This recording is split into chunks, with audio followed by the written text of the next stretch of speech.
Once na nagloko ka, palagi na yan maghihinala sa'yo. Palagi na yan nakabantay sa bawat galaw mo.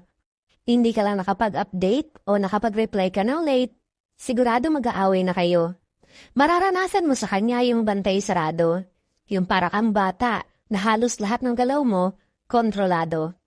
Tipong ang daming bawal. Makakaramdam ka rin na sobra ka ng masasakal. Pero syempre, hindi ka pwedeng umangal. Yung palagi kanyang pinaghihinalaan, yung alam mo na kaagad na hindi ka papayagan, kahit hindi ka pa nagpapaalam. Nakatahimik ka, tapos bigla niyang maaalala yung kasalanang nagawa mo, tapos sasabihin ng paranoid. Kaya mauwi sa pagtatalo. Ang hirap, no? Bakit siya naggading yan? Dahil yun sa'yo. Hindi yan magbabago kung nag-isip ka muna bago ka nagloko. Bakit ka pinatawad kung ganun lang pala ang gagawin sa'yo? Nahihirapan ka sa sitwasyon mo? Sa totoo lang, mas mahirap yung sitwasyon ng taong pinatawad ka pa rin after mo magloko.